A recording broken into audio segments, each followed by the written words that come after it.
Sohib Mas Hanif, kembali lagi nih di dalam acara Dunia Penyiaran. Nah, tema kita kali ini akan membahas tentang etika penyiaran, terutama di dalam ranah privasi. Privasi itu adalah sebuah hak bagi pemiliknya dan tidak boleh disebarluaskan di dalam ranah penyiaran. Karena hal tersebut akan melanggar undang-undang yang ada di dalam KPI. Maka dari itu, KPI juga sudah membuat P3SPS. Dalam tema acara kali ini, kita telah mengundang Ketua KPI Pusat, yaitu Bapak Ubaidillah. Terkait dunia privasi, jika sebuah privasi dilanggar dalam dunia penyiaran, maka lembaga penyiaran tersebut akan dipanggil dan diundang ke KPI untuk melakukan mediasi. Jika laporan sesuai dengan pernyataan sang pelapor, maka lembaga tersebut akan diberikan sanksi. Aku ambil contohnya ya, misalkan ada berita tentang pelecehan seksual, maka identitas sang korban dan pelaku harus disamarkan, tidak boleh disebarluaskan di dalam media penyiaran. Namun, jika kebocoran privasi terjadi di media sosial, maka KPI tidak punya wewenang untuk mengawasinya. Karena wewenang KPI pada saat ini hanya terbatas pada program di televisi dan di radio saja. Dan menurut data Indonesia ID bahwa jumlah pengguna internet dan media sosial di Indonesia dari bulan Januari tahun 2012 sampai Januari 2023, peningkatan ini membawa dampak yang sangat luas.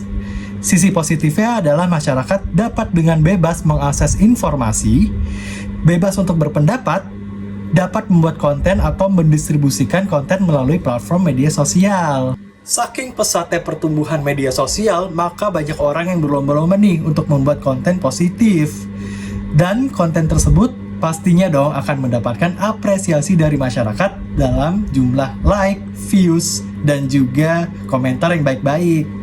Jadi seharusnya nih KPI bisa ya mengawasi konten-konten yang ada di media sosial, sehingga konten-konten di media sosial tuh bisa terkontrol dan sesuai dengan norma-norma yang ada di masyarakat Indonesia.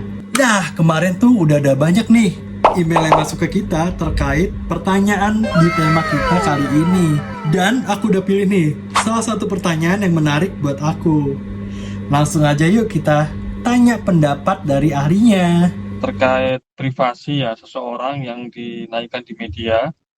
Kalau biasanya privasi, pertama kalau selebritis ya arti biasanya kan di program infotainment biasanya tayang. Pertama begini, jadi KPI sejak 9 tahun yang lalu itu kita ada program riset indeks kualitas program siaran TV. Ada beberapa program siaran, program religi, program talkshow, berita, infotainment, wisata budaya. Nah, dari 9 tahun itu, ada 2 program yang sampai hari ini menurut kami tidak berkualitas, yaitu program sinetron dan infotainment.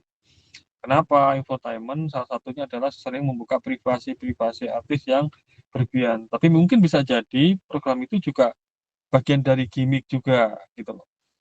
Nah, itu kita sampaikan bahwa kita mengingatkan lembaga penyiaran terkait privasi harus pertama ketika misalnya ada suami istri selebritis sedang bertengkar dalam proses perceraian, maka tidak boleh menayangkan anak mereka untuk diwawancara yang di bawah umur.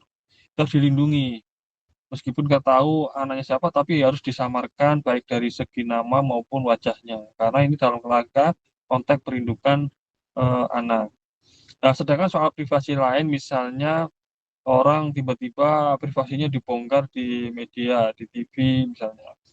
Maka seringkali bahkan seorang selebritis pun kadang mengadu ke KPI, dia merasa tidak ingin privasinya dibuka, maka kita panggil lembaga penyiarannya, di TV apa, jam berapa, kapan, kita undang ke kantor, kita pertemukan, kita mediasi dulu.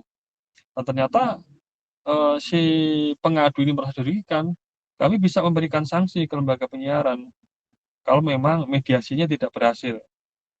Kalau terkait jurnalistik, biasanya kita bawa, kita dorong juga ke Dewan Pers, kalau jurnalistik. Tapi kalau sifatnya pemberitaan biasa, maka kita panggil dari pihak yang melakukan pengaduan, dan kita panggil lembaga penyiarannya, bisa selesaikan apa enggak mediasi. Misalnya, karena pihak yang dirugikan bisa melakukan hak hak jawab kan, bahwa apa yang diberitakan itu bisa jadi tidak benar kan, begitu.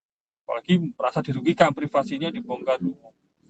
Jadi kalau misalnya melanggar, Karena di pasal 40 P3 SPS itu, di SPS itu terkait berita harus melindungi dari memberitakan yang harus sesuai dengan aturan ya kode etik jurnalistik dan yang lain-lain. Jadi kalau misalnya memang tidak dirugikan bisa mengadukan ke KPI, KPI bisa memanggil lembaga penyiaran yang diadukan dan kita pertemukan mediasi. Kalau tidak ketemu, maka bisa kita beri sanksi karena memang benar-benar tidak sesuai dengan aturan kita. Jadi tidak langsung, kecuali memang sudah contoh privasi, kalau tindak-tindak kejahatan